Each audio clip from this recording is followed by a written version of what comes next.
This week's weekend preview, of course, is brought to you by Three Chimneys. We got some action at Belmont at the Big A, which we're going to talk about in just a little bit about how weird that's going to be. Starting off with 2 jump races in tomorrow's opening day card, but we've got the Jockey Club Derby Invitational and the Jockey Club Oaks Invitational this Saturday at Aqueduct. Those races, I think, are going to continue to grow in importance as we see that 3-year-old turf series really blossom in New York. They've done a great job with that. We got a 2-year-old race at Churchill, the Iroquois Stakes. I believe that's a winning year in for the Breeders' Cup. I could be wrong on that, but we also have the Pocahontas there for the fillies. And then we have a big card at Woodbine. This is the big mid-September card for the 2-year-olds and for the Woodbine Mile. We've got the Grade 1 Natalma, the Grade 1 Summer Stakes, the Grade 1 Woodbine Mile, as well as the Grade 3 Seaway. So we're looking forward to that. Bill, what are you looking forward to most from the weekend?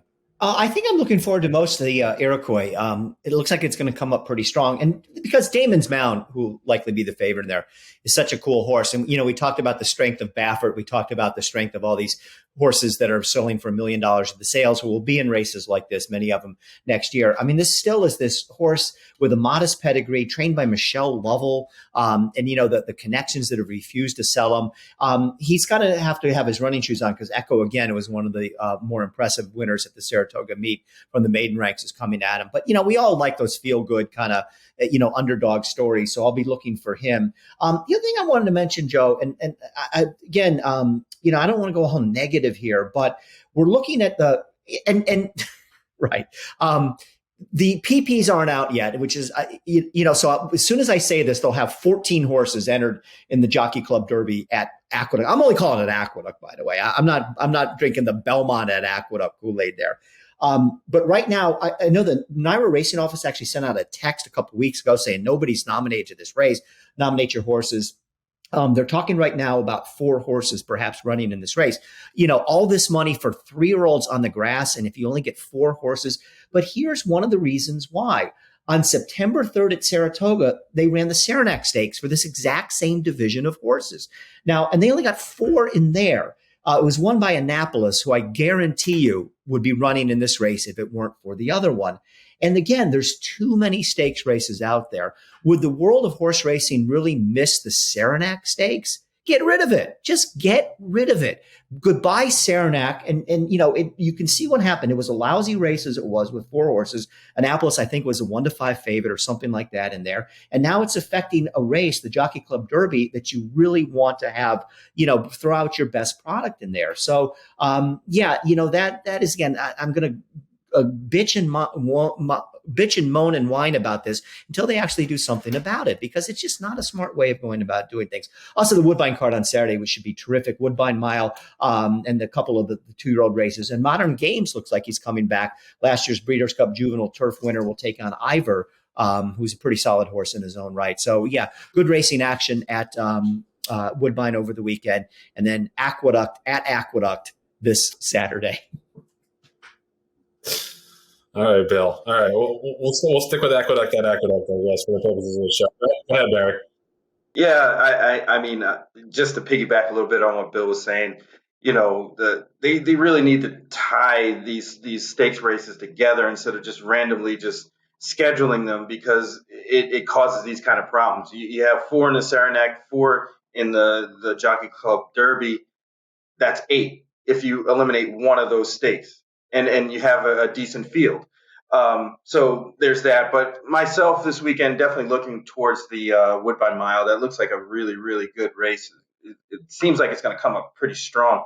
Interested to see Cheryl Spite in there, who had some success over the winter down here in Florida. Get Smoking, supposedly is going to be in there. Wakanaka, who came from Italy over and has run pretty well. Modern Games, who we know from the Del Mar Breeders' Cup. So, yeah, I'm looking forward to that race in particular. But, Aqueduct is Aqueduct, and it's a horse player's kind of scene and kind of track. So I'm very excited for that. It's a little bit different than what we've seen in the past, but definitely want to get my hands in there and get some of that money. I want to jump in again on the Belmont. I know what NYRA is doing here. It's all about branding. And because Saratoga handles the most, Belmont handles the second most, and Aqueduct is a distant third. And one of Martin Panza, I had written during COVID that I didn't think they should have gone to Saratoga. They should have just stayed at Belmont. What was the point of schlepping everybody up there to have empty stands? And he told me, he says, you don't understand. If you don't have the Saratoga, emblem on it or the Saratoga brand, if we run the same races at Belmont, it's going to handle less. And I think that's what this is all about. I think that NYRA wants just like Gulfstream when they called Calder Gulfstream Park West. It's the same sort of thing. And actually that worked tremendously. The Gulfstream Park West handle was way bigger than it was when it was called, when they ran at Calder. So it's all about branding. And I think, that's a smart move. They want people to think Belmont. They want people to think the big fall races at Belmont and whatnot. But, let's not kid ourselves. It is Aqueduct at Aqueduct. But I understand what they're doing there. And they're probably right. I think just by that, little nuance of a name change, they will handle probably more than they would. Now, when Belmont is the only track left in New York downstate in 4 or 5 years from now, when they run in the winter, will they call it Aqueduct at Belmont? All right. We wanted to save this for the second part of the weekend preview. So I'm going to toss the commercial and then we'll come back and I'll give my thoughts on it. I'm sorry. But no, you're good. The weekend preview, of course, is sponsored by Three Chimneys. Gunrunner is off to a fast start at the Keeneland September sale, as you would imagine. He had the Book One session-topping filly bring $1.5 million during the first session. And on day 2, he had another filly bring top dollar when a full sister to Grade 2 Prior Stakes winner Wicked Halo brought $1.1 million. 3 additional Gunrunner yearlings sold for over $500,000. So obviously his racetrack success is translating to the sales ring as well. And I think his trajectory is still going up, even though he's going to be $200,000+ stud fee in the future. But yeah, definitely look for those Gunrunners and the rest of the Three Chimneys stallion roster for the rest of Keeneland September, which goes through September 24th. So plenty of chances to get in on the Three Chimneys stallions. And we'll be right back after this message from Three Chimneys. Here comes Taba. Taba in the center of the track with good-looking strides. Squares off with Cyberknife. Cyberknife takes the lead. Taba going with him. These two in a thriller. Cyberknife just in front. And Cyberknife has won the TVG.com Haskell over Taba. Jack Christopher finished third. The running time 1 minute 46.24 seconds. Gunrunner's on top of the world! Come, dream with us at Three Chimneys. And it's all Tyler's Tribe to the final furlong. He's putting on another show tonight. He is 8 lengths in front. Now it's 10, now it's 12. Tyler's Tribe pouring it on as they come down to the line. He's going to win by double digits, and he stops the clock in 104.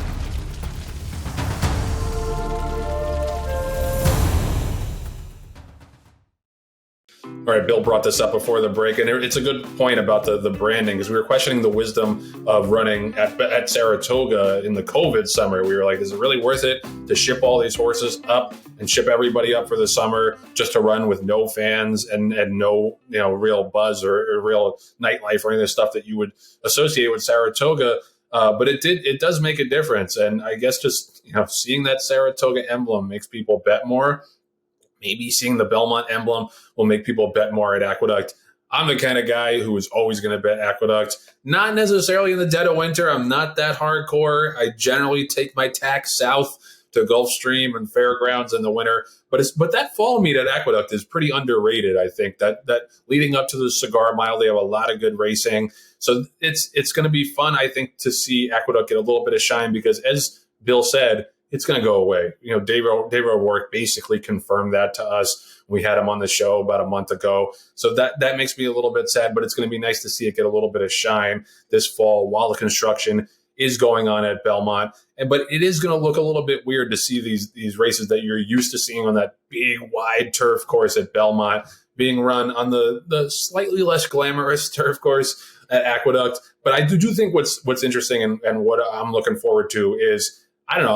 I'm a traditionalist. I like 2-turn mile and an eighth races. Much as I love Belmont, that 1-turn mile and an eighth has always rubbed me the wrong way. I just think that those 7 furlong horses can get that mile and an eighth so much easier going one turn. So we're going to see the Woodward, which is a grade 1, being run at a 2-turn mile and an eighth at Aqueduct. But yeah, we're going to start it, like I said before. Tomorrow is the first day of the Belmont at Aqueduct meet, or as Bill says, Aqueduct at Aqueduct. We're going to start with 2 jumps races, which I didn't think there had ever been jumps races before at Aqueduct, but Joe Clancy did a story this week. He's the big steeplechase guy, usually up at Saratoga, that there is a pretty steep history of Aqueduct running jumps races. So we're going to start with 2. One of them's a grade 1 tomorrow. I feel like this is the first time we've ever even mentioned jumps races on the Writers' Room. We're 154 episodes in. We finally gave a little hat tip to the jumps races. But yeah, I mean, listen, it's a New York, it's a hardcore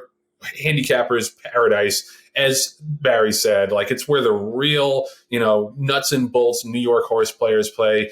We used to go there. My boys and I used to go there during the summer because they would simulcast the Saratoga meet back when we couldn't really afford or to go up to Saratoga for any part of the summer. That's what we would do. We would hang out at the old empty, deserted bar at Aqueduct and bet Saratoga during the summer. So I'm looking forward to it. I'm going to see a bunch of old friends out there.